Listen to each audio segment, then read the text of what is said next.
couple of people that we know names of. So many of us have been together for 8 weeks, but we have a couple of people who haven't. Would you agree who you are and where you serve in the Good morning. My name is Harold L. Forster, and I'm a retired letter carrier from the post office here in Athens, Georgia. I live on West Broad Street in College Place. I've been in Athens, Georgia, I guess 30 years or whatever. Okay. And you told me a while ago you had served in the European theater. Yes, ma'am. I'm a World War II veteran from the European theater of war. Almost all of these folks are, not all from European theater, but almost all are World War II veterans. Yes. I believe you were here before, weren't you? But I've forgotten your name. Would you tell us again? Alfred Hester. Alfred Hester. And you were here before also? No, I'm following you. Okay. Had you been in the service? No, I haven't.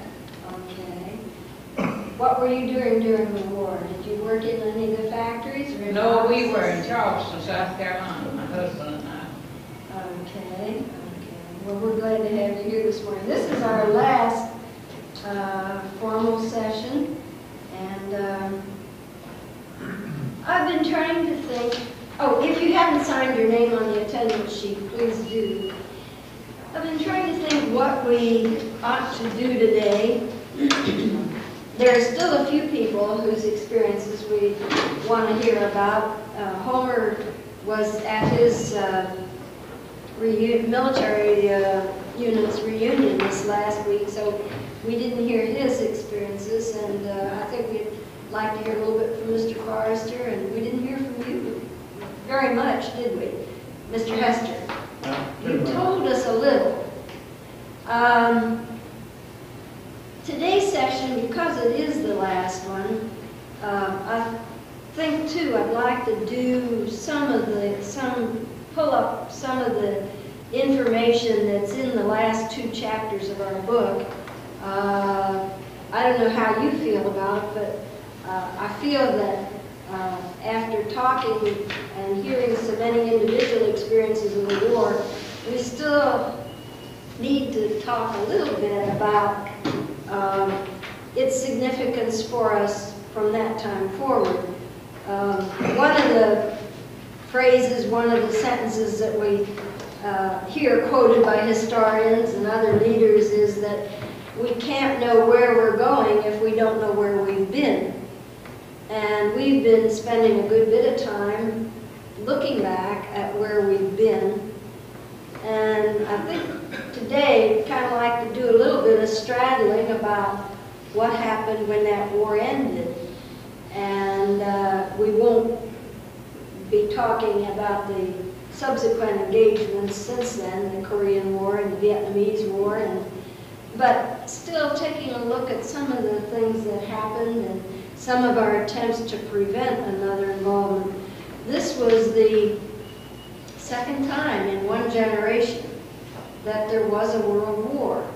And a good many people said, well, the World War II wouldn't have happened if we had done things a little differently at the end of World War I.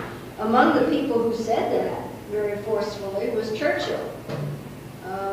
He said in our book here in the section called the Iron Curtain speech, in 1946 he came to visit Truman in his hometown of Missouri and gave a speech that became known as the Iron Curtain speech, because he was talking about what had begun to happen in Europe immediately following the war, when Russia began seizing more control of some of those Eastern European countries, and what we dubbed the Iron Curtain had begun to come down.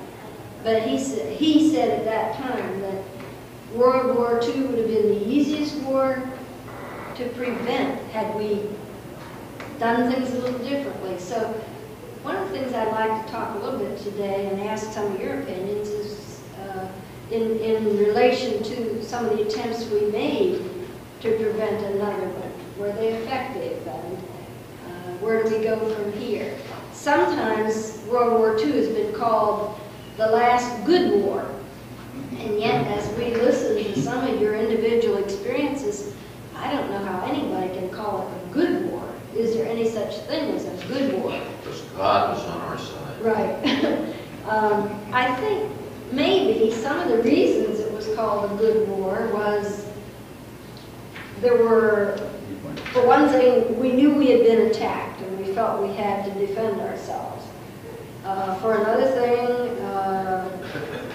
we had begun to realize what in the world was happening in Germany, in Europe, with the Nazis just seizing control everywhere and misusing people, mistreating people, not only taking over the countries, but just the slaughter of people, particularly the Jewish people, but also others too. And so we felt, I think there was a feeling of more justification because everyone seemed to be becoming so involved. The introduction of our book maybe pull us back to why we started this session, these series of sessions in the first place. In the introduction, Dr. Wayne Cole, who's a professor at the University of Maryland, says World War II was the greatest, most terrible war in human history.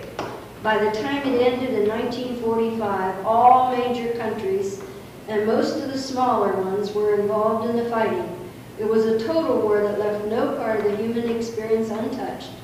Consequences of that awful war are with us still, half a century later, and the world can never go back to what it was before. Some 50 million people worldwide died. 6 million European Jews died in Nazi death camps. And let's see what else here. There was one other thing. This anthology, Remembering World War II, and the discussions are designed to stir our memories of the war, recognizing individual experiences as a part of history, not just the historian's account, but each of your recollections of what happened. And Brent, as a matter of fact, has picked up on that, and he's one of many people, I guess, across the country who are trying to preserve some of those individual people's memories. Studs Terkel comes to my mind as being one that we've all heard about. His book called The Good War. In that, he did the same kind of thing. He interviewed people who served in so many different roles in the war, on the home front as well as overseas. And I guess, can I say a smaller, Very much. In a smaller project, the Athens Library has and made it possible, and you're working from some kind of a grant too, aren't you? Yeah, but I believe probably they combine several grant sources into the budget because they haven't let me know from what source the grant funding is. I suspect that they just felt it was an important project to do on a local level. These will be records kept in Athens. At the Heritage Room on reserve for future reference. We're not expecting them to be published nationwide, but maybe someday, but not immediately. I found in the history room at the Athens Library at least couple of books that have been done by Athens men. I don't know if any Athens women, but Athens men talking about their experiences. And we've discovered another one here that's not in the library. Anders has done a book on his experiences in the Rangers. He's in the library now. He's in the library now? Very good. Okay. He's not talking books yet either, because I called. There's another note of interest to me anyhow. We attended in the spring, I guess it was, a reception at the Athens Library for one of the older women in Athens who had been an artist who served in the war, Jean Flanagan. And there was a note in the paper that I noticed yesterday. She died this week. She is 96 years old, but she had been an artist who was, I don't know whether she was recruited or volunteered or whatever, but If she was the woman who went to service, she volunteered. she helped to prepare maps that the servicemen used. She was among a group of people. Her paintings, by the way, hang in the library. Yeah, in addition to maps, she went into Paris Made in following, Paris. right after the war ended. She was asked to Good go into Paris and record her impressions of the city. So,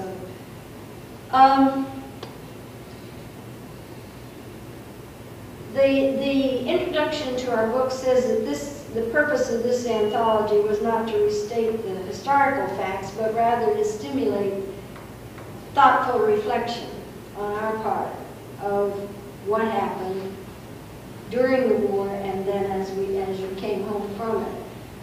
This war was a watershed in American history, in world history, and often in the lives of individuals who lived through it.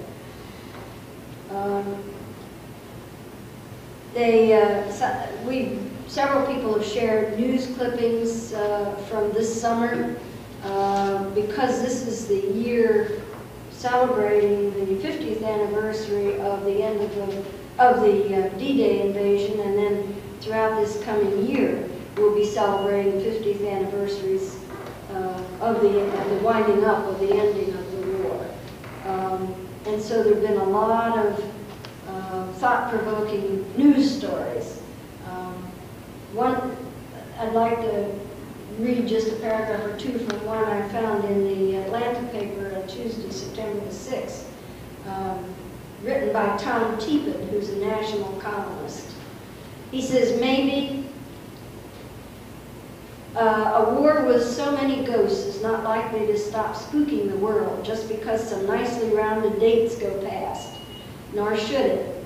If the future is rightly haunted by the slaughter, it may at least hesitate before committing war. The Hiroshima-Nagasaki lesson is brutal, but forever apt. The business of war is killing. If you don't like it, don't start one. You can't control where it goes. That's no war is controlled. Where it's going. Maybe if you take on Haiti, you can control what it is, but you can't anywhere else. You can control the day of the war, but the next 15 years you might not. I think one of the lessons we did not learn in that war, at least from our theater, my theater, which was China, where I did theater, Creation that chaos and land was that we supported a very bad dictator in China. Chiang Kai-shek's nationalist government was not only inefficient, but it was corrupt, and it was very actively so. And we knew it, but we didn't do a thing about it. We kept supporting Chiang Kai-shek. I've seen the Nationalist Army go into the villages and kidnap kids of military age, which was 13, kill the old men, rape the women, drive off the stock, and burn the village. The big bugbear for us, and was totally unnecessary, was the communists who controlled some of North China, despite the Japanese attempt to wrest it from them. And whatever you can say about the ideology, they had a reputation for paying for what they positioned. They had a reputation for shooting those who looted and those who raped. And this meant that when the Civil War began, the other thing that was done was we trained the best divisions China had. We trained them, we fed them, we armed them, and they were all held out of the war against Japan. None of those crack divisions ever faced the Japanese. They were all held to fight the communists after the war was over. That's what old Vinegar Joe said. And we flew on our planes to the northern cities, those crack troops. The communists were astounded. In deference to America, they did not attempt to get into Shanghai and Nanking and Beijing. But they were astonished and stunned that America was. Now, you can say what you want to about the communist regime in China. It's been brutal. It's been It's been tough, but at least its leaders, Mao and Zhou Enlai, did not die rich. They did not die filthy wealthy. Whereas we have Chinese nationalists in Taiwan, where they went and did similar things to the Taiwanese people. And we have those who escaped here, and we have tens of millions of dollars that they ripped off their own people. And yet we didn't learn from that. I think if we had been less focused on ideology and had not made bad assumptions, such as the Chinese communists would obviously be thinking after the Russians, there wasn't any way Mao was going to Stalin or his successors run China. Any more than Ho was going to let Mao run Vietnam, another revolutionary. And the support of the Chinese people was for the communists when the Civil War came, and when those crack divisions that we trained were decimated. There was no way to replace them because the people were not behind that regime. It was so corrupt. Did we learn from that? Well, we supported a pretty severe dictator in Korea that indeed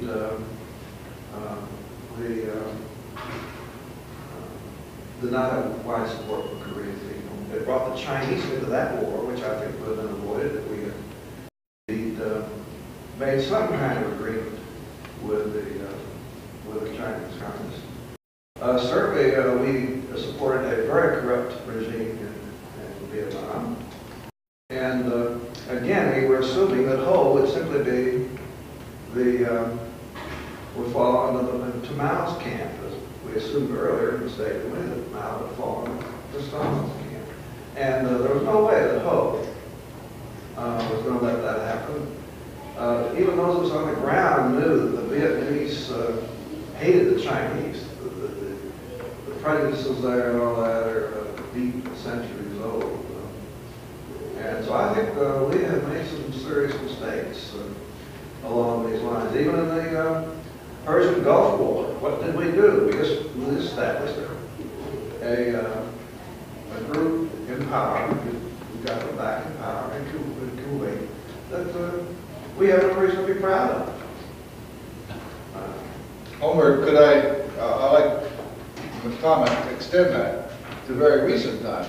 What always worried me, and I know I'm going to get myself in trouble, it won't be the first or the last time. I know I am too. What worried me about Reagan's approach, I think we got in this country so anti-communist. I'm glad that Hitler was not around at the time that we left. Anybody who was anti-communist was good. Yeah. What you're saying. Well, I don't think. I think if Hitler had, or somebody equivalent to Hitler had been in Germany at the time in the 70s and 80s, I wonder if we would support. Now that, to me, is just unbelievable, but history is suggesting yes, if you're... The other part of it is, what's happening right now in China and Russia as we decommunize those two countries? Corruption that is going up to the ceiling. Now, how do you have this? How do you avoid having this business where you want to get rid of a totalitarian system that is wrong in many ways? Most of us would agree, I think all of us would agree there. But then when you destroy that totalitarian system, immediately you have reversion right back to the old system of China, where you were talking about Shanghai. You've got that same thing coming in China and in Russia, like what's happening in Russia. All kinds of corruption. I think, though, that I've been back to China twice, 1986 and 1981. I think that no matter how one is badly, one is horrified by the Tiananmen Square incident and other examples of sheer despotism, that nonetheless, there is no question with what the advances China has made in terms of feeding their people, in terms of health, in terms of housing. The housing to America looks shabby and inadequate. However, it is enormously ahead of where it was 50 years ago. The health care there is enormously ahead of where it was. You just don't see people with running sores by the thousands in China anymore. You don't see people where you count every single rib. You don't see people in rags. I'm not talking about the majority of the way you did back then under the Chiang Kai-shek regime. Well, what's wrong with our democratic system that we should not be supporting that kind of a program? I think we end up with that want stability at all costs, so they can extract whatever. Stability for us, but forget about Stability for the us. But hasn't that always been the case? And South America. Is it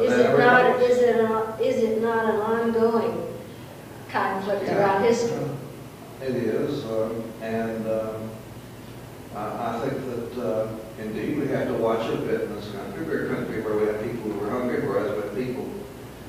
You read Ross Perot's estimate income in Forbes magazine that it's either 320 million or 230, whatever it is. It turns out to be $860,000 a day, and it is not the richest man either. I guess in all possible worlds you try to meld the interests. Yeah. I was reading about the institution of the Marshall Plan, and the Marshall was Secretary of State, and at the end of the war, he realized that the United States was the only country who had enough resources left to help the smashed European nations. And the suggestion is in our book, and I guess it was his thinking, that we had humanitarian reasons for trying to help the people who had been so bombed out over there and had suffered so greatly. But we also had economic reasons, because if Europe lay in shambles, we had no trading partner. It would fester more trouble. Like at the end of World War I, apparently that's how Hitler came into power, because Germany wasn't allowed to given a chance to develop enough, and so it allowed somebody like Hitler to come in and say, well, I'll see that you get food, and I'll see that we get our just desserts, and so forth. And so Marshall suggested that if we didn't help to rebuild Europe, we wouldn't have a stable economy ourselves. And so it was kind of a melding of humanitarian interests and business interests. And I guess that always has to be the way. So it all comes down to the business of America is business. Well, To some extent, humanitarian too. If it also was humanitarian, Yeah, that but was important. But that is only but the because, humanitarian gets in the way. because we have those gems of paper, like Declaration of Independence, the statements in those things. They're our ideals, but we sort of ignore them. Well, I'm glad to be an American. I wouldn't be anything else. I think I'm very fortunate to have been an American.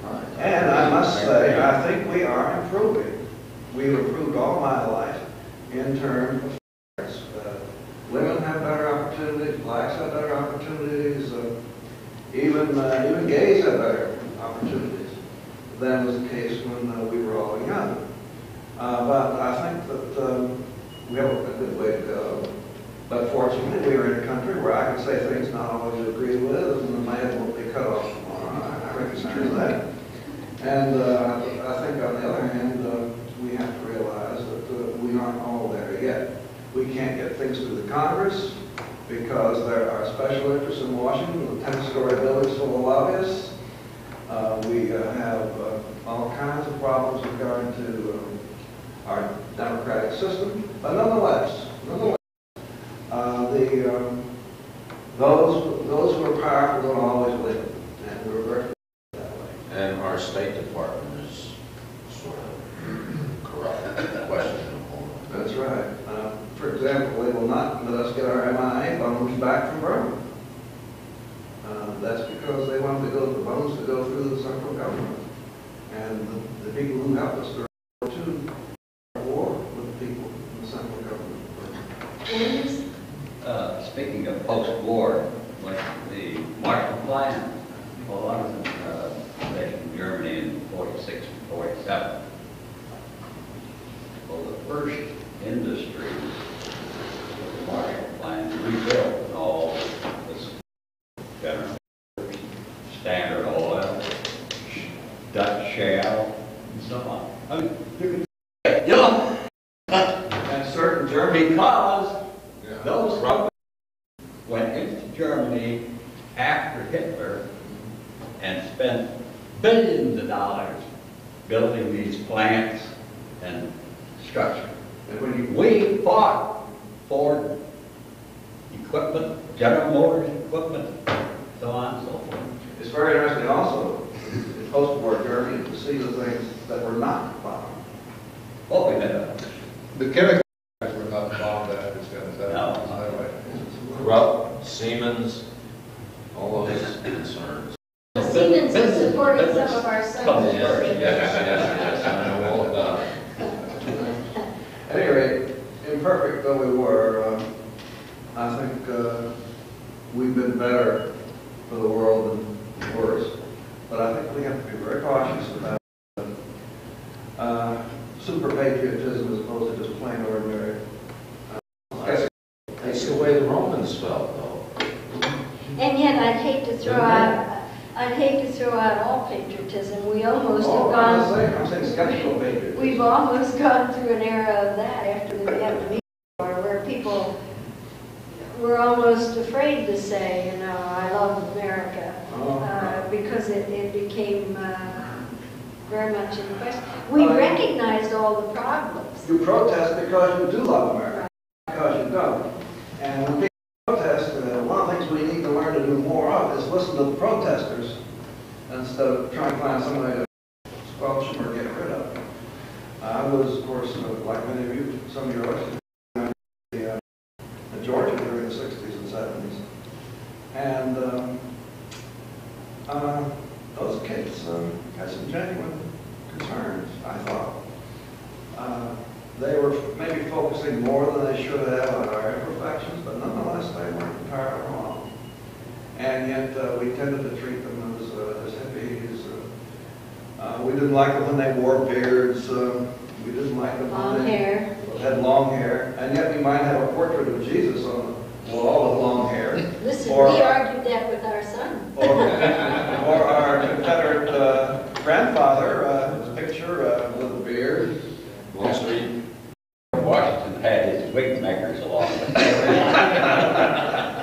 I'd like to take I'm going to shut up and let I'd like to take another side of the coin because it wasn't only the kids that used that time, but I think some of the faculty did. Oh, at that sure. time. Because what was unbelievable during the last half of the 60s is a lot of what their discipline was not staying with their discipline at all. They were having big arguments, and the education of a half of a generation went down the tubes. They did not really talk about or discuss or learn about their own. They learned about the big arguments in society, and that was a disservice to the students. I was not proud of all the colleagues. I know, Who but allowed their own politics in their class.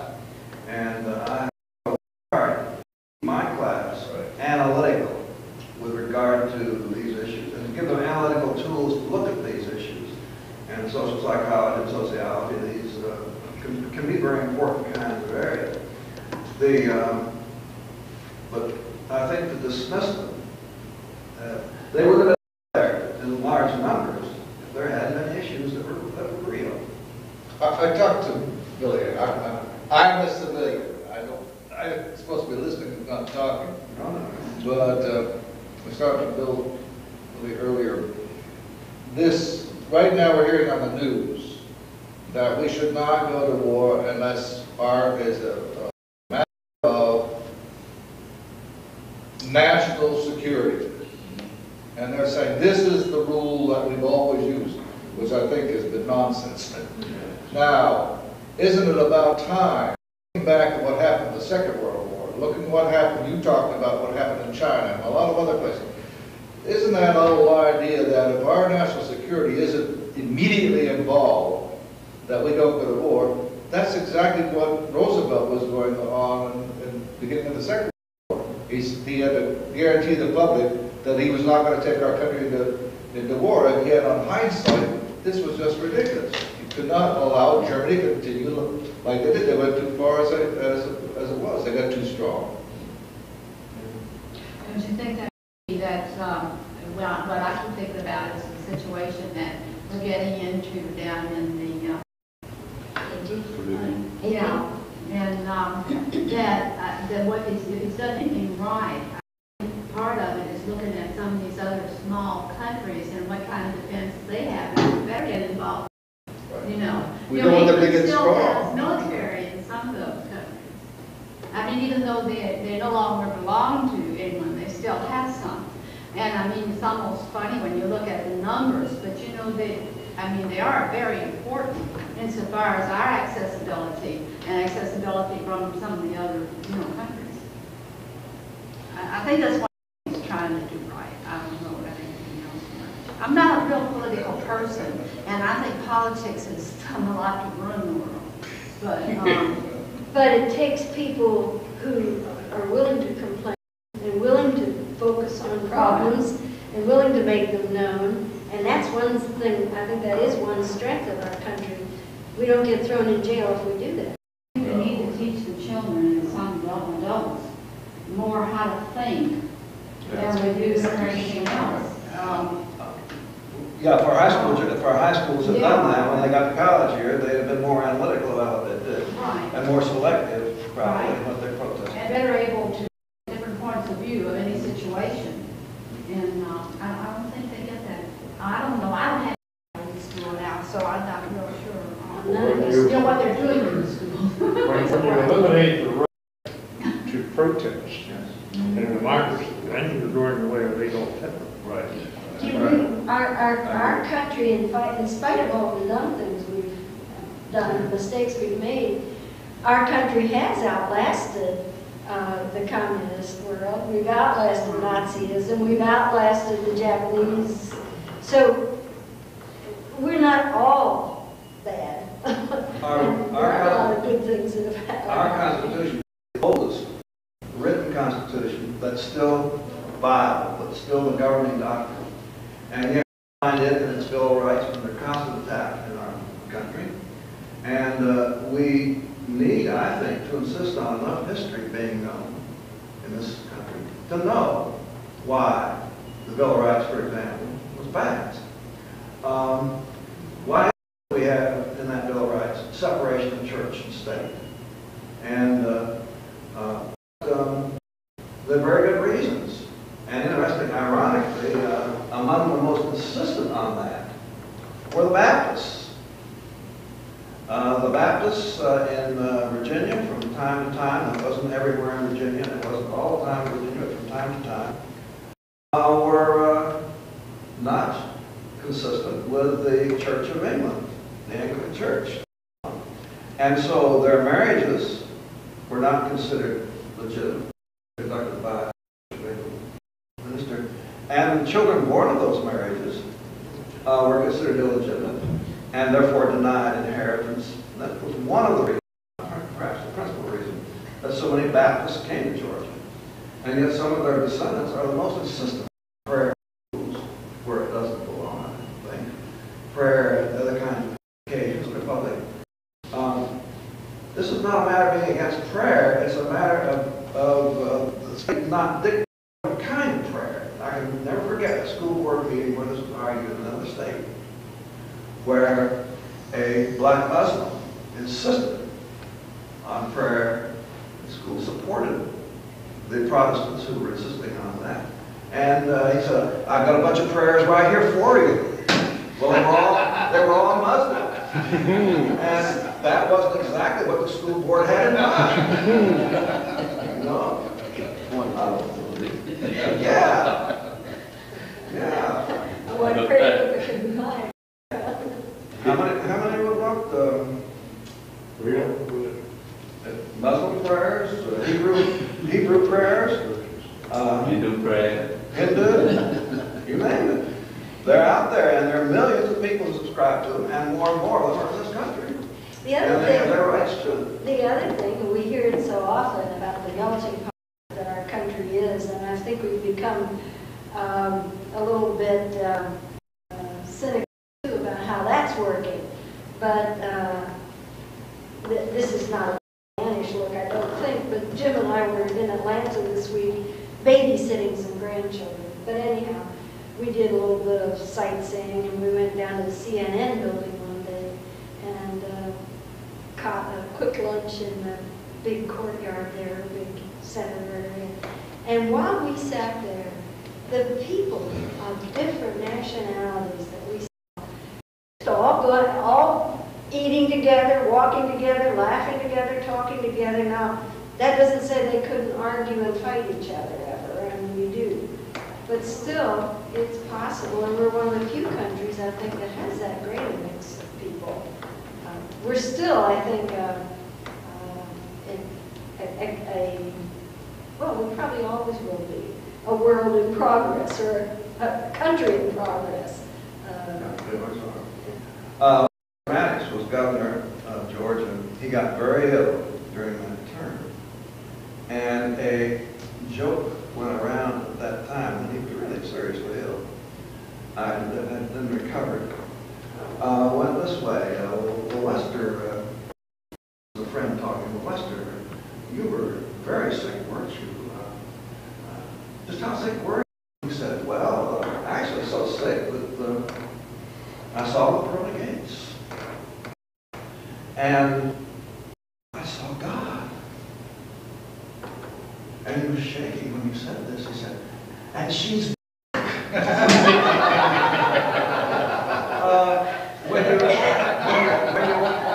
when you enter religion in the public affairs, in public school affairs, one has to take, one's taking some chances that indeed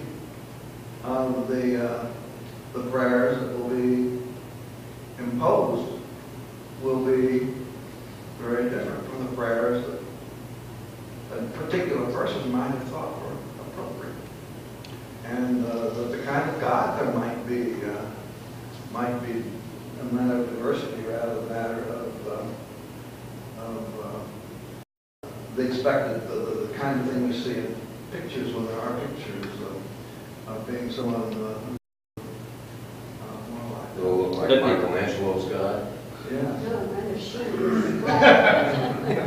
Having been a teacher in high school, I like to just this place of that prayer in school. I too am against it for the simple fact that they're going to always tell some teacher to carry it out. See, just like here in the Silent prayer. right, and he refused to let the kids come, and he was 5. So he to do it. Now, just as you brought out, you have all kinds of kids in the class. You have Arabs sitting up there, you have Jews sitting up there, you have Catholics, you have Protestants, you have Hindus, all in the classroom. Now, suppose the little Arab kid wants to bring his prayer roll and sit down and go through here. Say, but you say, you let them do theirs, why can't I do mine? Then how are you going to answer that? Then he goes to tell his parents that they let them do this, but they won't let us do ours. So what about all the wars down through history? Most of them are religious wars. Go back to the Inquisition in Spain. See? Look at Northern Ireland right now. Billy, I See? And so I say, keep it out. All right. Because teachers might be neighbors, but then you care that you might say it's no good, then start to go. On this moment of silence, it does not mean that they have to pray. Exactly. That That's what I'm moment trying of to silence. Let me answer this page up. If If you think students will sit up there and be silent, I'm afraid you Oh, mistake. yes, Number they one, are. wait, I was in the classroom and I had to force the kids to stand up to pledge allegiance to the flag. What kind of prayer can you say in 60 seconds? You'd be surprised. No, I mean, A few words. those who want to pray will pray, but you can't force a kid. You all are automatically assuming that everybody is insistent that this is prayer. Sometimes it is. And a moment of silence can be many things. It doesn't have to be what some of us call prayer or whatever, any kind of thought. But I have to disagree with you. I went through schools too. And when teachers said be quiet, you were quiet. Oh,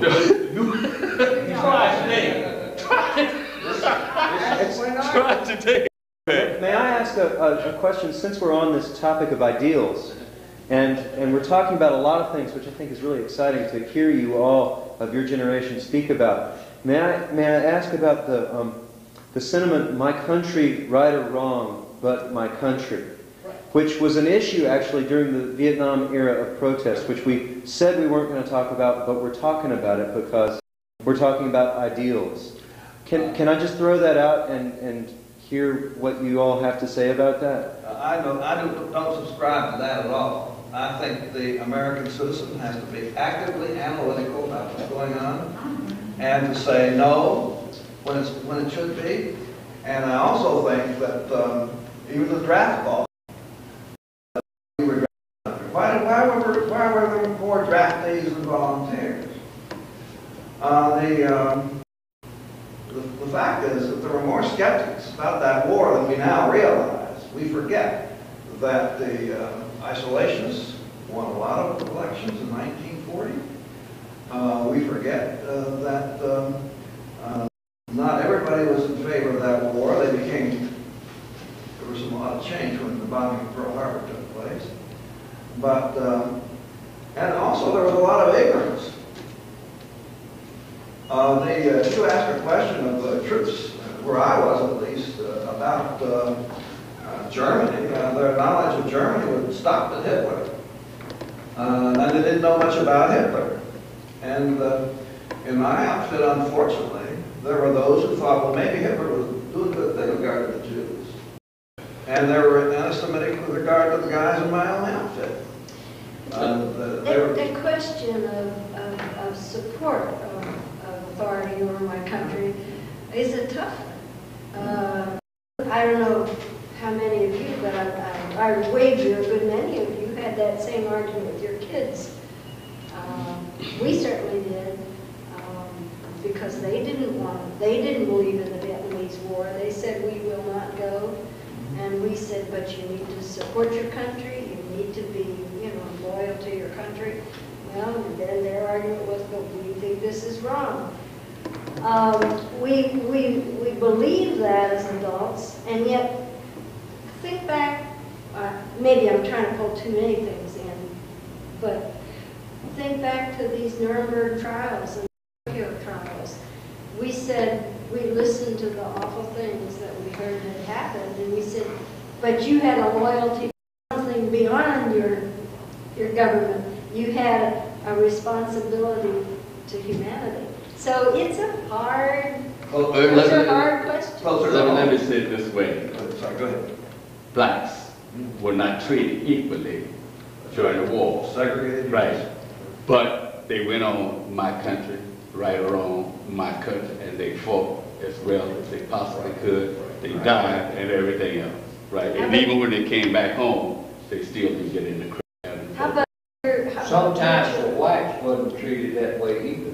So what I'm talking about, okay, but that was exception. I can give you some experience. That was the exception. I mean, with blacks as a race, when we went in, we were segregated.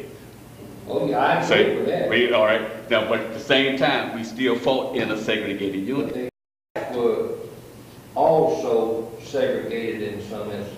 Well, I mean, they were segregated from us, yes. I'm talking about.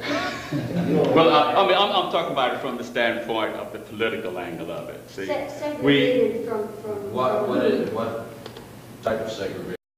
We were penalized in the state of Mississippi, by an organization that came in there, threatened to burn the buildings down. Why? Blacks burn the buildings down, and we were on riot duty every day for a period of about 6 months in Mississippi for the reason that they were threatened to burn the barracks down and whatever. And the white soldier was penalized to go to the PX by itself. They would waylay and whip his ass if they had a chance. But if there was a dozen of them and 3 white boys, it wouldn't bother you. It's all a learned attitude. Ma'am? It's all a learned attitude. My father had the best attitudes of anybody I've ever heard in my life. He looked at all these groups. I had a good attitude. I had a good good attitude too. Yeah, I But you will. let I- me finish the story. It's what you learn. I will finish it. Thank you. So we were just talking about my country, right or wrong, Right. my country. And I'm just saying that, Country, we associate ourselves together for the following purpose: to uphold and defend the Constitution of the United States, et cetera, et cetera, et cetera. but then the That's what Constitution we're has the all right about. to guarantee all of its citizens equal rights too. And many of us had no vote. No, I didn't have 21-year age for voting at that time. And we had not many of us voted for a president, voted for a foreign policy, voted for any of that, or congressman or anything of that sort. So the things that were done they were constitutional, and the Supreme Court had ruled that Congress's power to raise armies took precedent over the issues that, the clause. The rights of the individual. Well, no, the one that says you can't make people do forced labor. I forget what that clause is. And to that extent, that we had no choice, the Army was that way. Now, another way in which there was segregation was there was a caste and an enlisted man caste. And an officer could not take an enlisted man friend to the officers' club, and an enlisted man could not take an officer to an enlisted men's club. And there were MPs at the doors of these things to prevent any of that from happening. We had a captain in our outfit who wanted to break down that fraternization, and he wanted to go with his surgical technicians and others to the enlisted men's club, and an MP stopped him. The MP stopped him and said, "You cannot enter," and wouldn't allow him to. The caste system was such that we received an invitation in basic training that read this way: General and Mrs. Heffelbauer invite officers and their ladies and enlisted men and their wives to some sort of gathering. We learned that, therefore, if I had been married, I learned my wife would have been a wife, not a lady.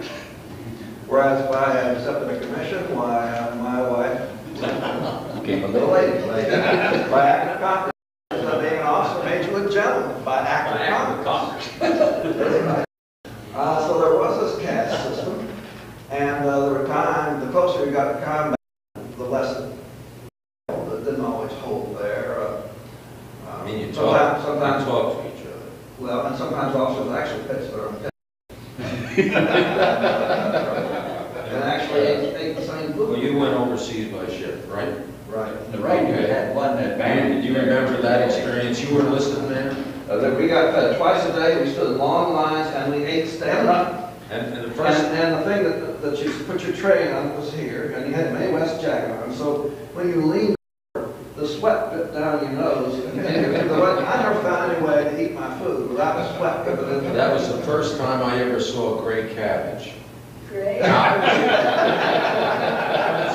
was an officer. And on board this ship, mostly cadres, they weren't real units.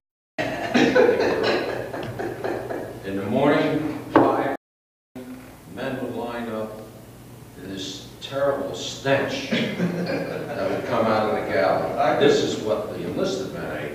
I was an officer, third shift, because I was junior officer. Tonkinese or whatever he was comes around with a bell. Boing, boing, boing, boing. This is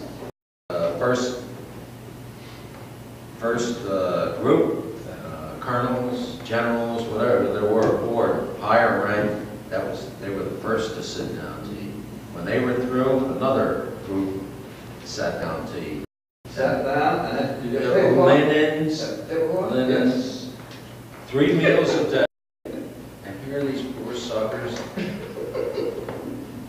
to get this cabbage, this junk, twice a day. On top of which, the interesting thing is, a lot of these ships were on contract.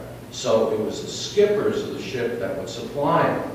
Well, the skipper of this particular ship decided, hey, it'd be great to just have candy aboard. So he stocked up on candy. Well, what would happen is you buy a box, well, I don't know how many there were, 24 pieces and 24 bars, or whatever it was. The guys would line up. And this was their real sustenance. Now, I mean, you know, some people are more equal than others. That's You called our attention to Bill Malden's cartoons about the Oh, war. yes. Oh, Did you notice the one in our book on this section, Coming Home from the War, where there's a bellhop carrying all kinds of luggage under his arms in a hotel lobby, two men standing nearby, and one of them says, Major Wilson, back in uniform, I see. That's one of my favorites. The other one of my favorites is the general in Italy looking out over. yeah, the sunset. Yeah, and he says, marvelous. He's supposed to. I hope there's a view for the enlistment. There's one for the enlistment. Yeah. What about the Rangers? You were going to say something about the Rangers. Oh, they were camping out. That's Well, what they said. From December 1543 till about January 20, 44, before we were in the Anfield, we had just come back down out of the mountain fighting. And so the rest recuperation and getting replacement and so on and so forth, and everybody got new uniforms. And the officers wore the same, and Rangers wore the same uniforms, you know. And the only difference was they had a bar in their pocket sometimes. But anyway, so talk about going to the officers club. So of course we had quite a few sergeants and so forth that had been given field commissions. So they had plenty of new second lieutenant bars, so they just passed them out. We go to the officers club with them. We even tried to go to the Isle of Capri. But half the time we ran around Naples with the officers, and we were just enlisted people. I'd like to go back to one of the comments, because that bothered me as being the father of two young boys from the Vietnam War. This business of suggesting that we do away with the draft. I don't think any country, including ours, could ever do away with the draft. And the thing that worried me about the Vietnam War, personally, I think, on hindsight, it was the wrong war, and it was bad for a lot of reasons, because it turned people off. But the business of not saying we should ever have a draft, that scares me, because there's no country in the world, past or present or future, that can defend themselves if everybody's going to be able to go which way they want to go. I like the way the Quakers did it. A small group of Quakers, if they were conscientious objectors, okay, they did not prosecute the war. They went in and volunteered to do other services. All they did object to was fighting, but they still got involved in activities. I think this business of saying that we can do away with a draft, that really scares me. I didn't advocate going to the draft, but I think we have to be have to always remember that a draft leads you into a system that's very authoritarian. Yes. And where there is not only a very clearly delineated system of rank, but where indeed there's also, there was at our time, a caste system imposed on you, where officers were considered of a different social class from enlisted men. And that's where indeed you had to obey orders without question. They can make you stand at attention even to hear orders that were where you couldn't say anything, no matter how foolish it was. I think the nearest, the closest that Americans, white class Americans, have come to being having the black experience has been as enlisted men in the Army and service in World War II. It was a yes sir, no sir kind of thing. And there were exceptions to that, and it didn't last forever, and not all the horrible things that we imposed on blacks got imposed on white middle class, most of it, but enough of it in terms of not counting, even if more knowledgeable in many circumstances. You know, I think we You've got to were, remember that rank had its privileges. I think we all discovered when we went into the service, that's where democracy ended. Right. That's right. There was no democracy in the I service. remember that. I was. You do it this way and this way, because I said so. I remember I was a gold star lieutenant, a gold bar lieutenant, and I had a laundry under my arm. And I go to this barracks and I see this major. I say, "Sir, could you please tell me where the laundry is?" He says, "Lieutenant, speak to a major, you stand at attention." That SOB's name. Major Hansowitz. you know, we were concerned, talking about the military way of doing things. I think a lot of us were concerned when a military general ran for president of the United States. But Eisenhower made it very clear that he did not believe in military control at that kind of a level. That was a political position, and he didn't want to see our country become run by the military. He had very firm convictions in And it. we had also had the benefit of a president firing the general, Truman fired him. Truman understood that this country will not be free unless the civilians are in charge and the policymakers. And the military carry out policy rather than make the policy. A lot of people opposed it, though. Oh, yeah. Oh, I know. Well, you remember during the talk about the draft, I recall during the Vietnam period, but this happened in my hometown, and I know other towns too. Immediately, they set up these colleges, draft dodge colleges, support. The money was raised and supported by the Chamber of Commerce, which in turn supported the Vietnam War, but yet they supported the draft dodge college. Being a faculty member and having a student come to you with tears in his eyes and say, "I've got to have a certain grade in this course for my draft work." That's when imposing standards is tough, but you still have to do it.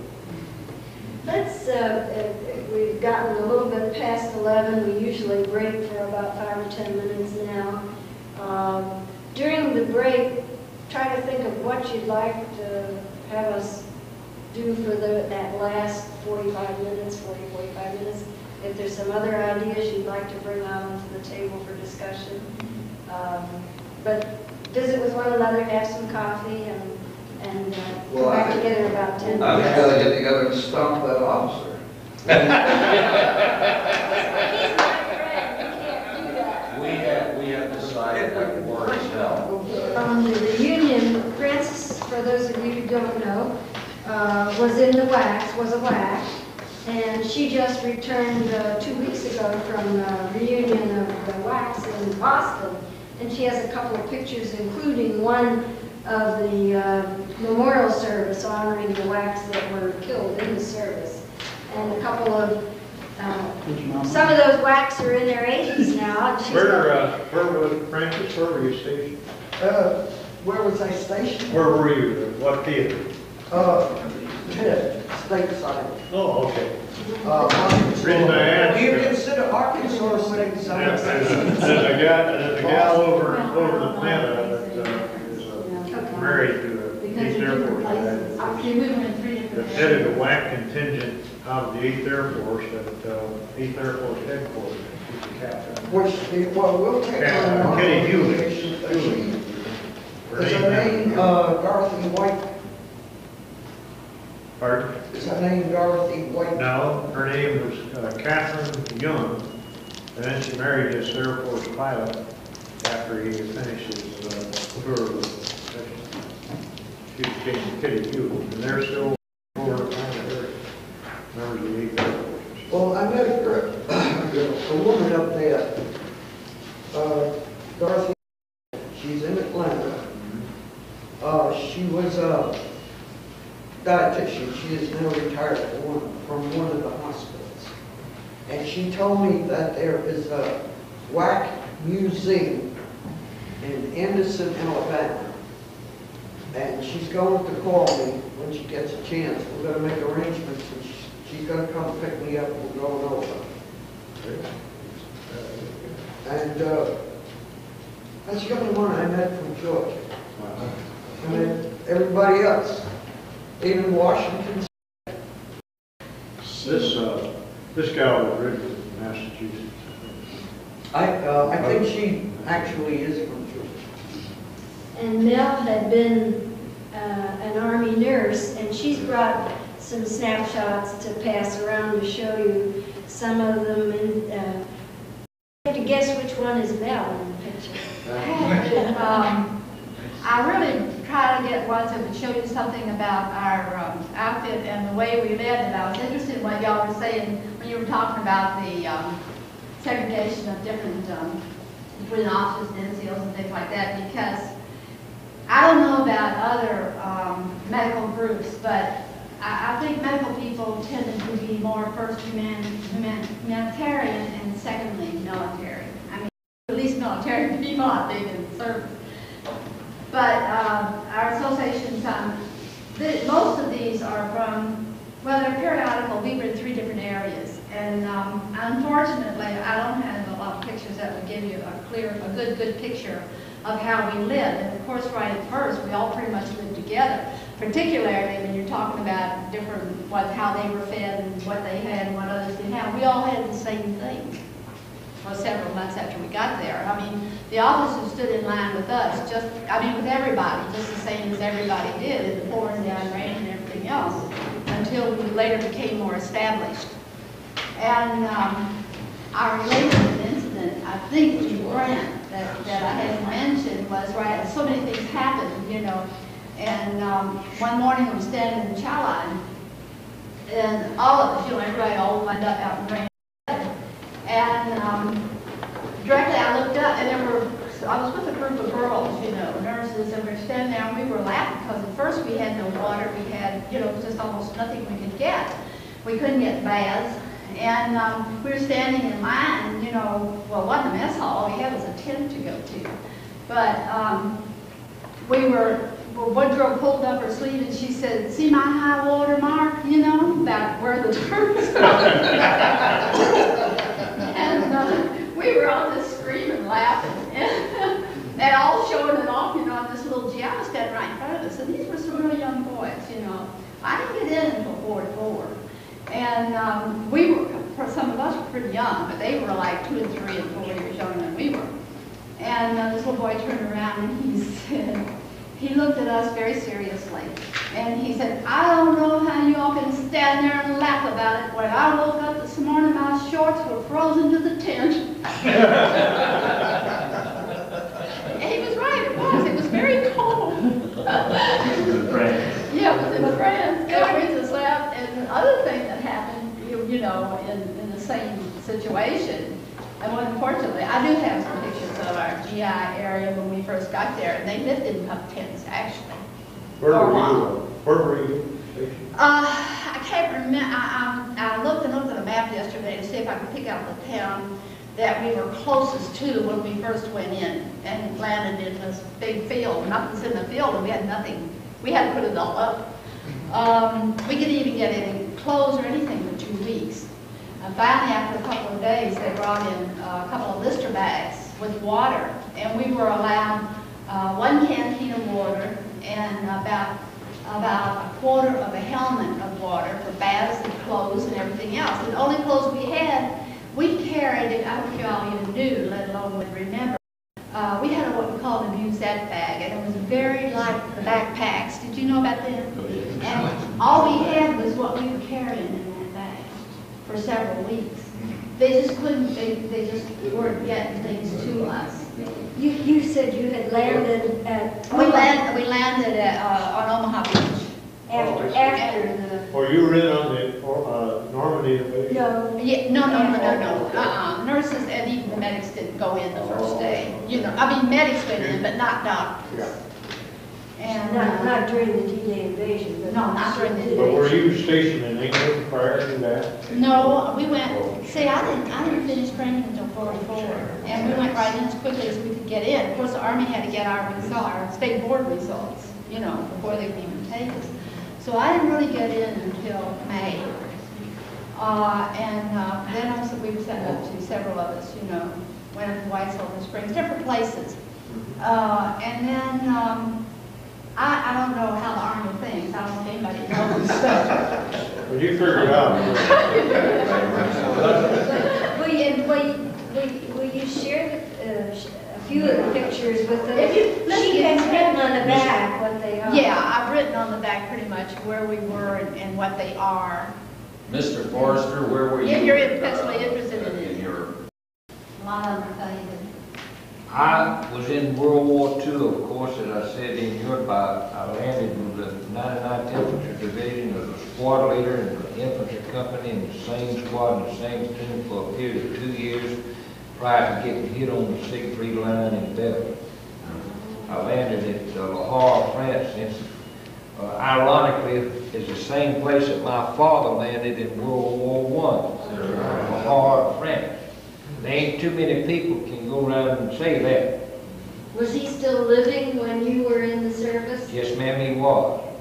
He was a member of he was also an infantryman, and he was a wagoneer. A wagoneer is a guy that is in transportation, you know, and he carries supplies to and from. And on November the 11th, 1918, when the armistice was signed, he had his wagon loaded, ready to go that morning, and they kept putting them off until they signed the treaty at 11 o'clock.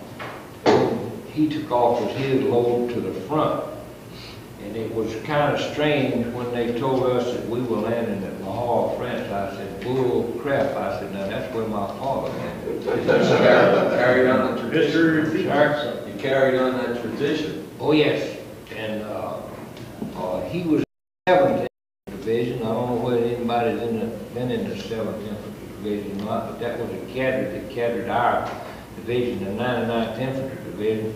And it was an honor for me to serve my country, and I'm unfortunate, one like some of the other guys. I did return, but I got myself shot to get back. If I hadn't got shot, I probably never would have gotten back. I would have probably been killed. And I'm that close to death right now, see, where that bullet hit me. We have another souvenir. I think Homer better explain this one. He can handle it.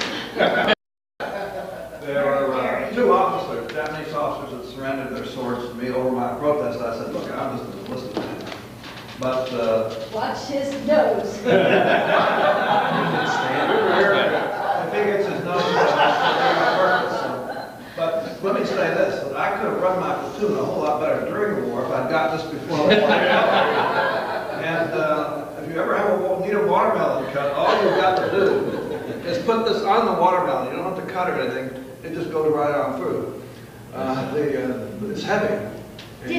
When did they carry those?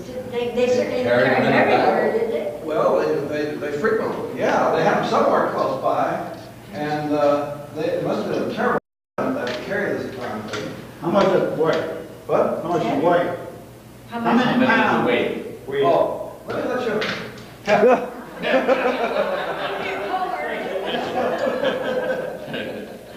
I mean, it is heavy.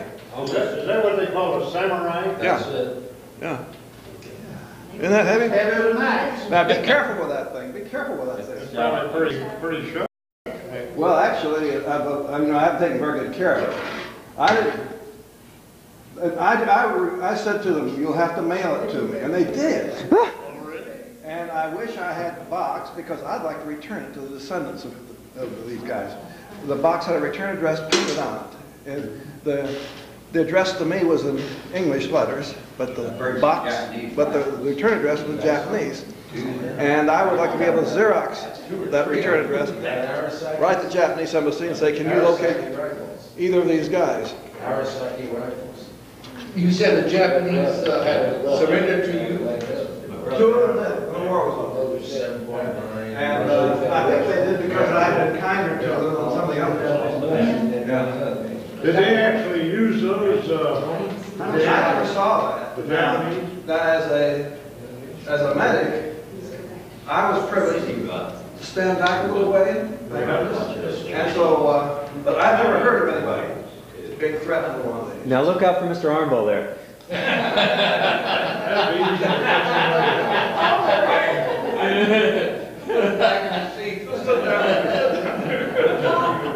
However, if they carried them, I mean, what were they carrying? To be sure they were officers. The badge. And I read somewhere in our book one day, one of the descriptions. Yeah, well, That was in little bars or something like But that. didn't they sometimes decapitate each other rather Oh. than surrender? well, usually they use grenades. The way that the group in the dugout was surrendered, you would be the hit all, block, grenades. Well, somewhere in here or in one of our books, someone. What's that? That's Someone from the Philippine Islands. That's too heavy to was carry, talking about. like the Americans. Right. They carry them right down here. See That's how why I they did asked. it? It's too heavy. That's why Have you used it lately? That's something like the field marshal's baton. What rank of officer carried Oh, that? I have no way of knowing. I could, they couldn't tell me. I see. The ones that didn't fight, the ones that were in the offices. You know, think about whether you know- generals or Oh, field no, marshals. these guys must have been, well, as lowly as he was. you know, Dr. Cooper. They must have been superior.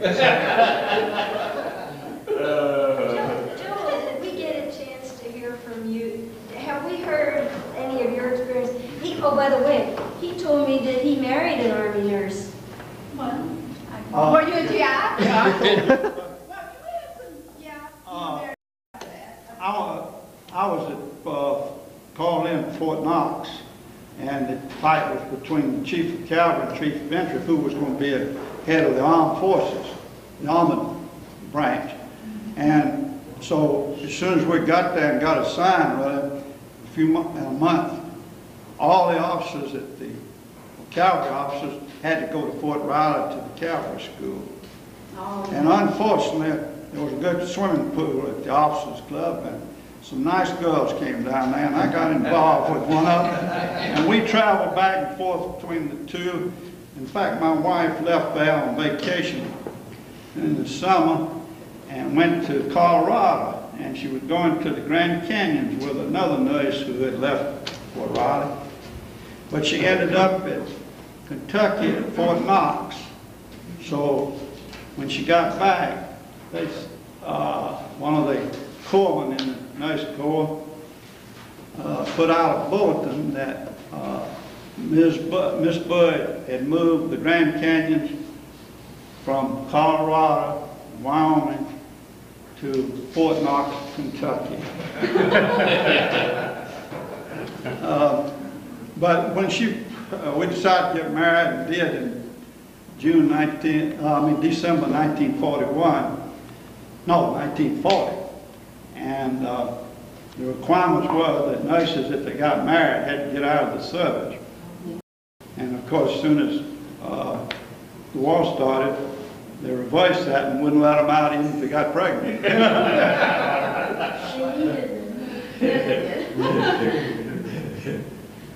And all I can find out that she learned being a nurse and going through some good hospital training was to call the doctor. We raised 3 children, and she never would give them a bottle of castor oil or anything like that. And that's what I was raised on. Any trouble?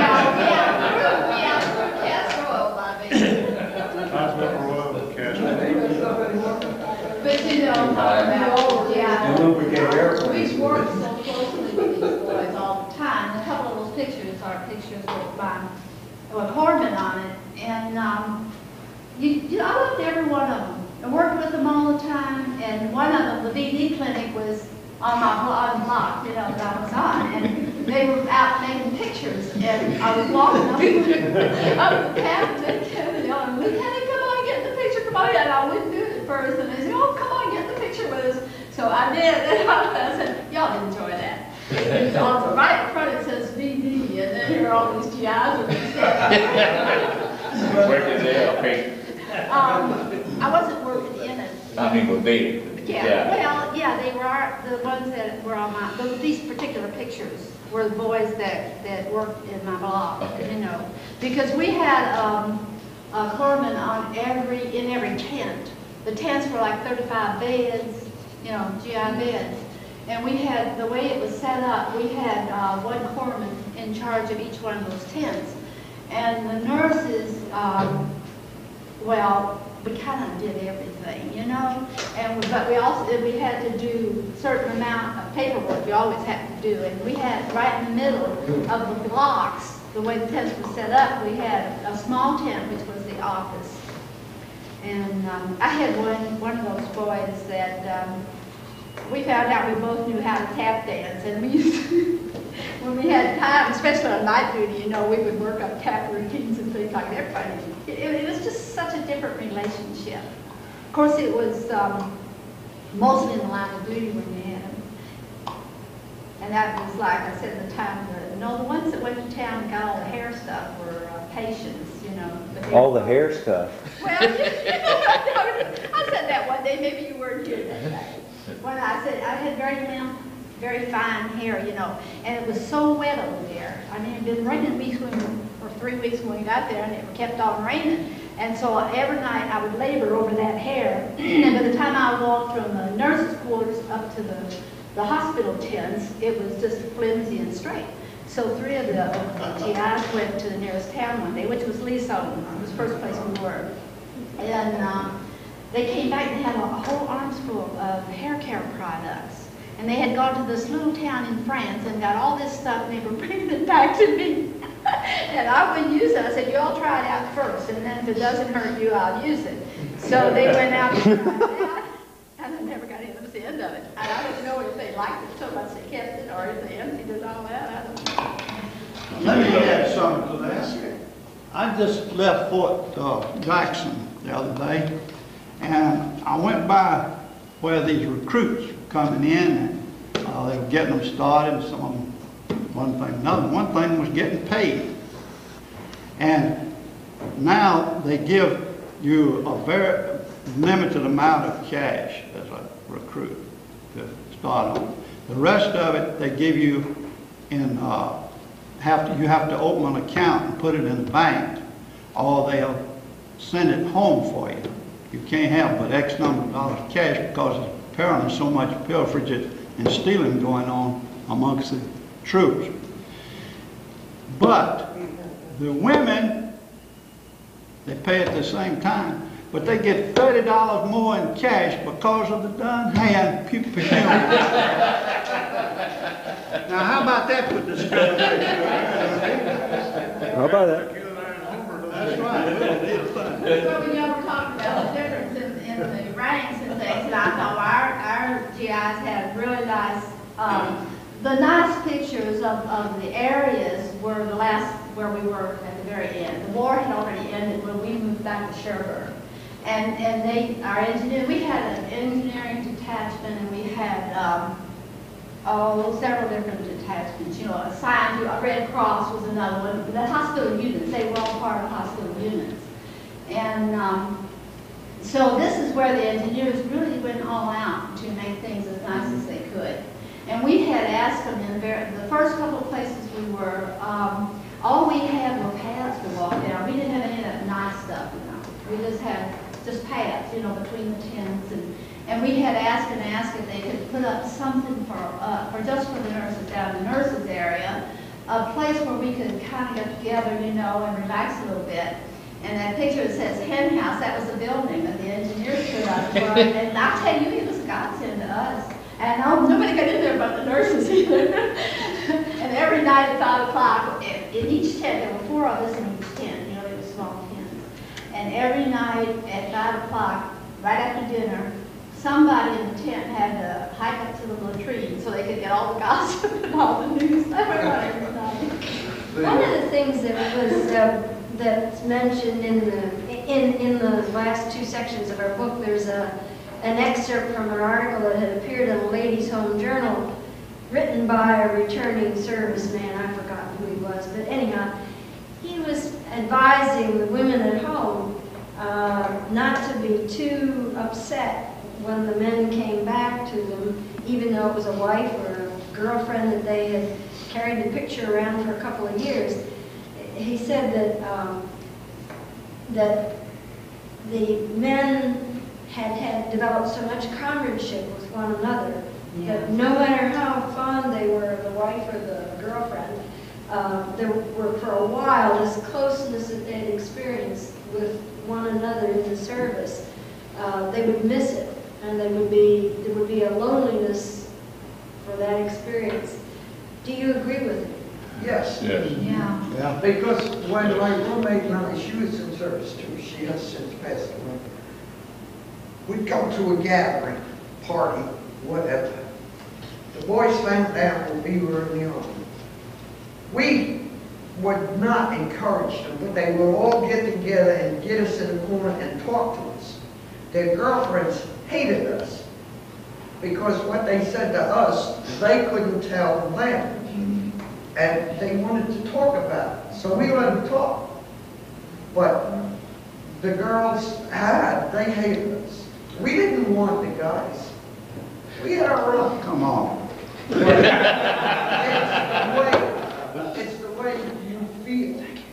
I mean, you may not, I haven't met any of you guys, but I think we're all buddies. Because we have the same thing. You share Right. experience. It's the same thing when I went to convention. I didn't know those 2 girls I was with, but in Washington, D.C. next year, I'm going to share a room with one of them. It's even more Because so the other one, than my son lives in Georgetown, and she's going to stay with him.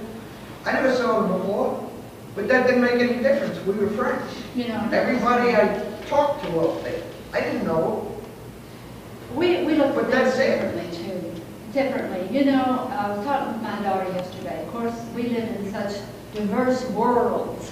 I mean, she's so much younger than I am, and the whole world is so different between my younger children, you know, and from what I live. And when I got out some pictures, and we were talking about, I don't know, and I said, well, you know, and she was looking at some of them, and well, a lot of these men were married, you know. I didn't have a problem with that. I said, you know, I can be friends with men as well as I can be friends with women or anybody else. And I dated a lot of married men. But the thing of it was, that's what it was. It was friendship. It was, and that's where it stopped. And that was very clear. That I made it very clear from day one, you know.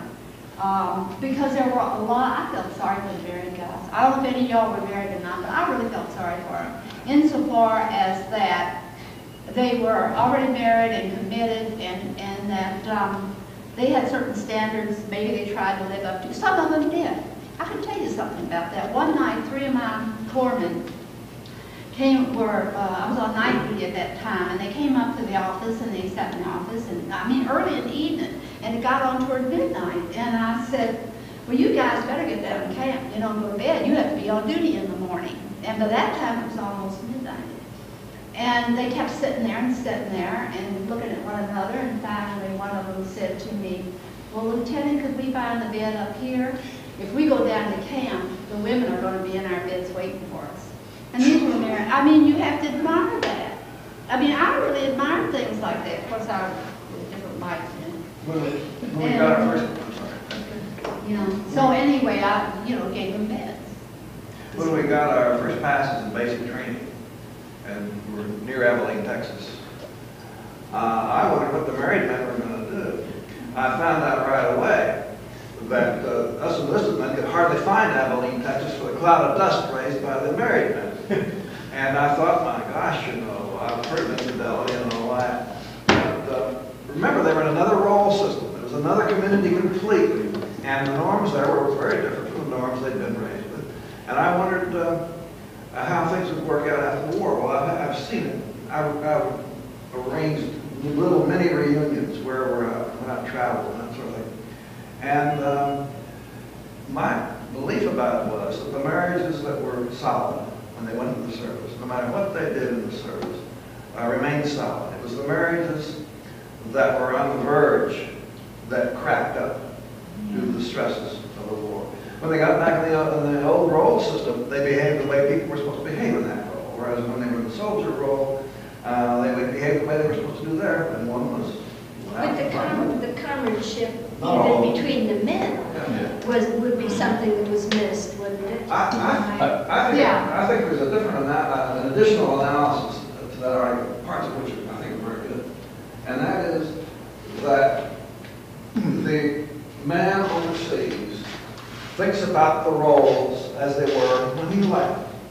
You know, he's got a wife and a 6-year-old kid. Okay? Now the wife has had to make all the decisions while he's gone. So he's gone 3 years, like millennium's worth. Okay. And she's been making decisions regarding the child. She's been working. She's managing money for the first time, maybe, in some families. And so when he comes back, not only has she taken up on his roles with regard to discipline, with regard to managing money, with regard to many things. And furthermore, that 6-year-old child is 9 years old and has been listening to Mama for 3 whole years. And there's no way he can go back and say, well, the role system that he had isn't remaining there waiting for him to come back. Those roles have all been filled in by the wife and the child. And when he comes back, it isn't waiting for him. The wife has managed money. She's made decisions. She's not going to let him just be the authoritarian he might have been earlier, in the head of the family, sort of thing. And the child is now a 9-year-old, and he's not going to be treated like a 6-year-old anymore. And he's been doing some things too. The father, like maybe he's who knows what that the father used to do. Well, one thing about being in the military, you develop great friends with the people with whom you associate daily. In other words, you go into battle, right? You depended on each other, and of course, when you get back home, you live in 2 different worlds. I mean, what are you going to talk about? You know they are. She knows they like. A few times of just saying, you know, we had it hard or something like that. You go in your separate ways. That's why so many divorces occur after people get back home. There's another aspect. We've been talking about the men who were in the service. Remember, a lot of those young wives who stayed back here did not exactly stay in Maryland. And that's again what happened. Obviously, for obvious reasons. They were very young, separated from a husband that might have known from 2 weeks to 3 months, and then gone for 3 or 4 years. So there were a lot of problems after the war, but you can see for reasons that you were talking about. Let me just say one time. One of the reasons those friendships were so intense were that it was 24 hours a day. It wasn't just 8 hours a day itself. It was 24 hours a day, and under sometimes extreme conditions. I was You depended on him to save you. last person in the world to say that a lot didn't go on. I mean, look at that picture that had the DD tent on it. And we treated a lot of that. But, and I understand that, but I wouldn't be a part of it.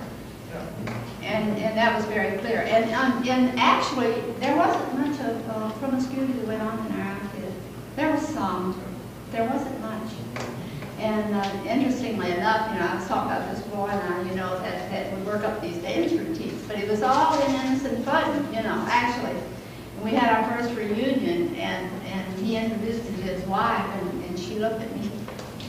And she said, oh, he talks and talks and talks about you. And she said, if I knew what you looked like, I'd have really been mad. How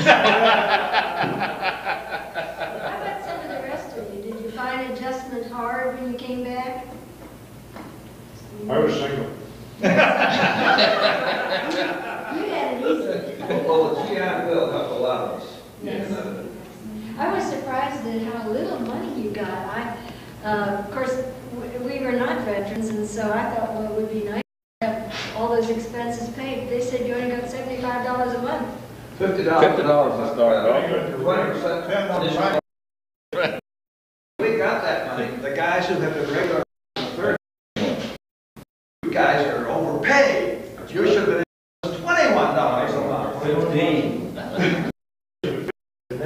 Hey, Ralph's getting about That it. GI bill though changed a lot of things for country, I think. Yeah, but aren't you, let's go back, not cash that you received, but there another side of that. You wanted to go to get an education, that was paid, and that was more than $50 a month. Right. Well, All tuition. Can Yeah, I, but no, education costs more than $25 a month. No, it's $75 a month that we got for spending money. They paid, we didn't see the money that they paid for our tuition. We didn't see the money they paid for our books. We didn't see the money they paid for our Right. But we did get $75 in cash, and that was a lot of money in 1946. Well, I got 120 because I'm a disabled vet, so I went under the PL, what, 102, 106 or something. You got all your books. But a disabled veteran, so my money was higher than the rest of them. I'd like to bring up just one little additional thing. I was in a small school, started in a small school, and one of the things I remember I felt bad about was an Air Force man, I believe, that had been very seriously wounded, had been hospitalized a long time, and he came back to this small school as a student, and because of his injury, multiple injuries, he sort of set aside. And then for some reason, he just seemed to get together. He seemed to keep himself isolated. And I felt he was a fellow who had really been involved. He was involved with the service. And now comes back in a very strange situation, which he apparently did not adapt to right away. And at the same time, strange to them. You could let them both, but you could also understand why both were looking at each other in different complete ways. You know, I was also getting back after the war that I felt totally lost. Yeah. When I came home, see, all the hullabaloo about the end of the war was over by then, and people all diversified, going their various ways, and were getting about their daily requirements and duties and things. And so here I am, fresh home, and everybody's so busy about something else. And there was, you know what I did? I went out and got a job at Nichols General Hospital, which at that time, when the war ended, they turned it into a VA hospital. what town was that? Where was that? In Louisville, Thank you. Kentucky. And so I went out there to work. So there was until they, I guess I worked there about almost a year later. But my husband went all through a master's program. He had so much time in service. He had enough time to go all the way through school. Got to graduate school. Well, that was the part you say about the $25 to $50. I agree that was a very, but the good part of it, you say anything good part was the Second World War was a gift for a lot of people to get an education in their work. Oh, it was wonderful. And the recognition of older students sometimes were better. Yes. Not always, but they had brought a maturity and a more sense of purpose. I can remember one of our college professors, and I don't think it was because of servicemen returning, but he advocated. He said, if I advise students in high school, I'd say go or do something else in the world for a year or two going to college, because you have more sense of direction once you've been out and seen a little more of the world. And that's the veterans, of course, had. Well, they had forced it on them, but they came back with, I think, a more material. It's the faculties too. So, not only were we better students, rather poorer students, which was a prediction. Question students. But, well, we also had done things that were secret, or had been places where the faculty hadn't been lately, if they'd ever been there at all. And so, there were people involved in radar and all kinds of things that were secret. And so a physics professor might learn rather than a teacher in regard to some of these things that the GIs were familiar with. The countries that we were in. I remember one art appreciation professor that gave students explicit instruction on how to find a little chapel that he thought was a gem and was overlooked by art historians and the world generally. And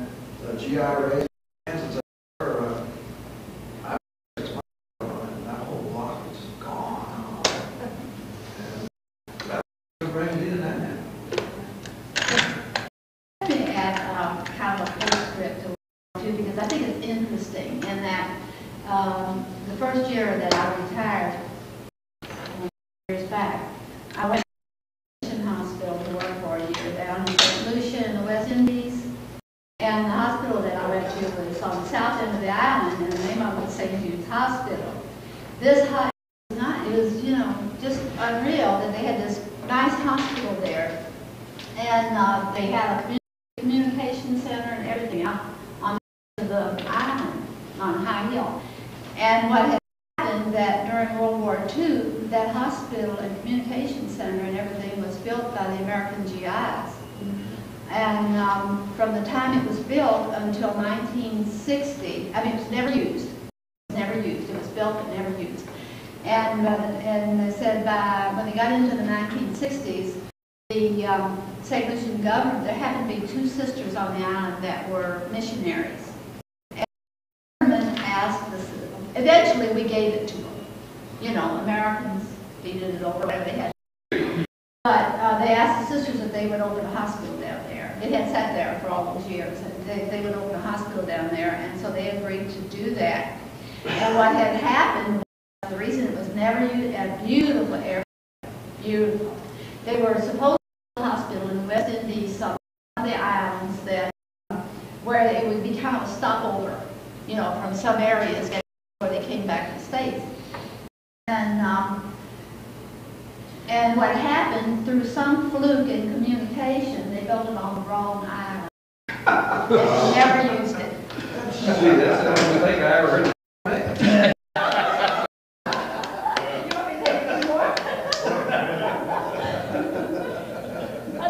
Let's kind of bring it up to a little bit today, again, trying to relate what happened then to what's happening right now. The requests I had during the break was to kind of talk a little bit about, not much, because, but our thinking about what's happening today in Haiti. There are two sections in here that might bear on that. One was Truman's Doctrine, what became known as Truman's Doctrine, and he Marshall Plan. I can't figure out the age right now, but he was saying that he felt that one of the roles the United States had to play. This is quoting Truman. I believe that it must be the policy of the United States to support free peoples who are resisting attempted subjugation by armed minorities or by outside pressures. Free peoples who are resisting attempted subjugation by armed minorities. And in a way, that's sort of what's happening in Haiti today, I guess. You've got an armed group of people who are trying to subjugate the rest. What do you think about that in relation to what became known as Truman's Doctrine? We got no business in Haiti. And we're in there to support a guy who's elected, but he's a communist. Aristide is a communist. Why are we supporting the communist president of Haiti? We did that, we've been doing that in Burma for years. Why are we taking troops in there who may be killed, injured, disabled? For what purpose? What's the purpose? I don't know the answer. We supported the guy that's in there now. The main thing, there isn't any oil down there. That's another. We had a wonderful thing in Oh, well, we've been in there a long time ago. I think that whoever it was on television said that they should give them some U-boats and stuff, guns, and let the people fight their own war, like we did. The United States of America is here because people fought for freedom in the Revolutionary War against England and became free. Well, if they're not... You know, looks like to me we made a mistake a long time ago. A long government before you and I said it, but we took Puerto Rico and it's part of the United States, so to speak. We had the same opportunity to take Cuba. We gave them independence. And it looks like to me what we should do is go and take all those islands down and go in as a government, American government, right, Now, I've been to Puerto Rico. One thing going on down there, you need a gun in your pocket all the time, too. It looks like we've got to spread our area of protection, just like we did with Hawaii. I like the thing you're saying for protection, and I think that's the part that seems to be getting missed right now. When you have somebody that close, that close to the United States. Exactly. Well, look what the Russians did. That's right. But look what we do. If the Russians put some missiles in Cuba, we get very excited. But when we surround Russia with missiles, Turkey, Germany, you name it, we wonder why they get disturbed. Let me ask you all this. You know that we've all been invaded.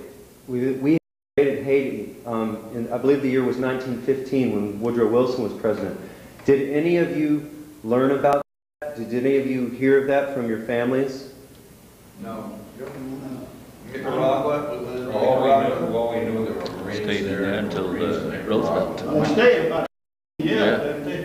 Till Roosevelt. You were there. Philippines. I was told we were there.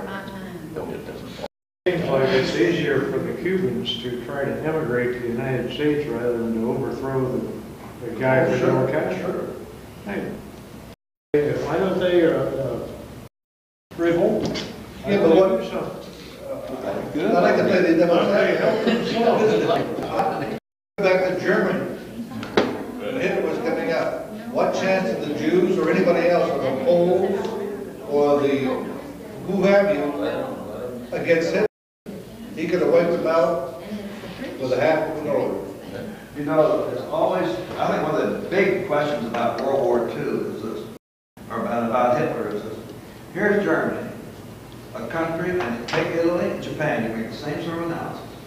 Here's a country that's had important people in the arts, important people in philosophy, important people in science. Here's an advanced Germany. Different culture, but advanced in Italy. Different culture, but advanced in Japan. Why did they turn to dictatorial solutions when the Depression came on? Why did they turn to why would a country with, when you just name them important folks of all various disciplines that Germany has produced long before Hitler, why would they turn to that solution? That's a question that has not been addressed very well, and I think it's the kind of question we need to. And given the thing that happened in Germany, given the thing that happened in Italy, given the thing that happened in Japan, could it happen here? And we're not looking at that question closely enough. Yeah, but the case of Hitler was about the 30th Also, crime, wasn't it? built into the German-Japanese psyche, this feeling of superiority. I guess it stems from a sense of inferiority, so they've overcompensated. And when they became unified, what was the next step?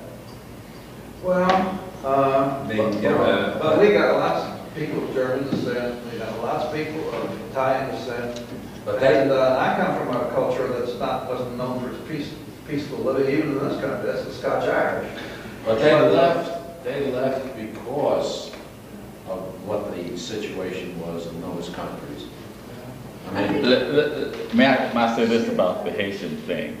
Okay, now, if we say we're going in and we don't, won't we appear weak on the world scene? Okay, now, what about Saddam Hussein? He's sitting over there looking.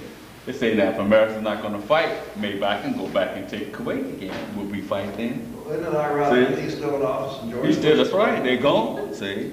Now, Castro came in with Eisenhower, and he's still there.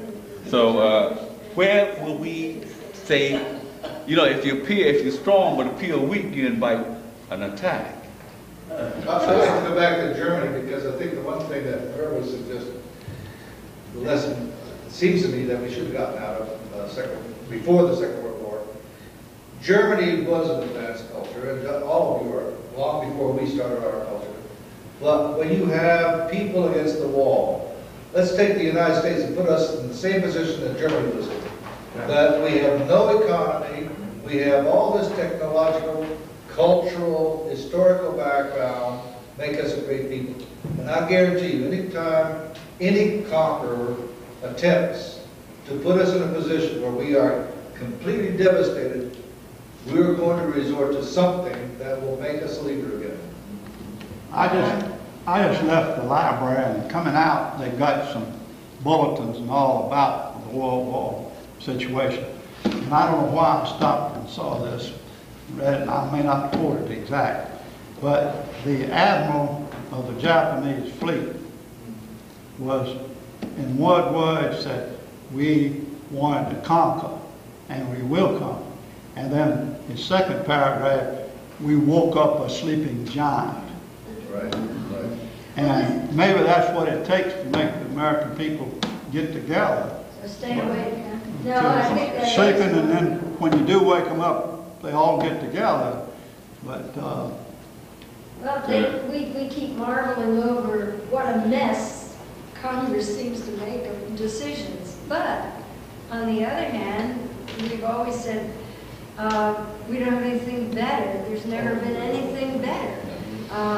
The fact that we can discuss, we can disagree, we can protest, and yet we can work together when it's necessary is still, I think, our takes too biggest- long to get them together. It takes a long time, but Everybody wants to go well, home.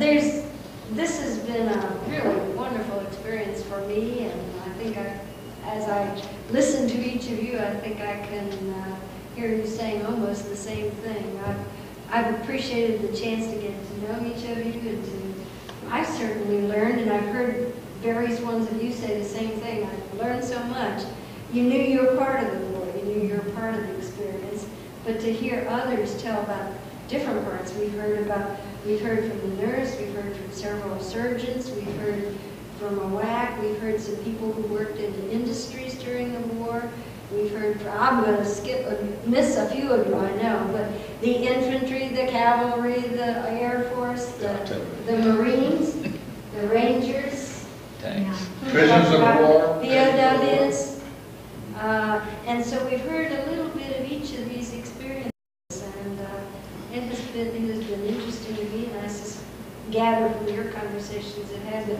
We weren't supposed to settle world affairs in here. Let me, if you put your clothes, I'd like to make a public announcement. Yes. I was asked to call to you all's attention a logo number, so you'd be ready for the lottery. I want you to remember the following. Put it down. I want you to keep it for. Can you all repeat 11? Will you repeat that? 11? 11. 11 again. 11 again. 11 the third time. 11. You know what that means? On November the 11th at 11 o'clock, at the 11th hour, the 50th anniversary of the closing of World War II is not going to be held at the courthouse at the Veterans Memorial Park due to the traffic and parking situation, but will be held at the Navy School because there's plenty of parking back in there between the buildings. In front of Winnie Davis Hall, as university people know, and also it's the headquarters building of the Navy School. And they'd like to have all veterans present. When is this? 11. There's one other invitation for you.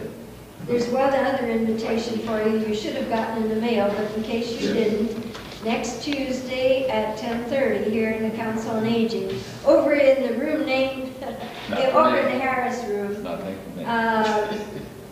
We are all invited to come for sort of a, I guess it's just a party. I don't think there's any more discussion. And people who've been interviewed by Brent are also invited to attend, so there'll be other people that you may not have met. But it's an invitation, no more discussion group, but just a coming together for maybe some Oreos and coffee again. And, How many, what mailing lists did they use for this? I think there were two mailing lists, one for the library and one for I the got 2 cards. Well, I can shed some light on that. That's my. It's your fault. The Tried to make sure you were all invited, and so you all invited twice.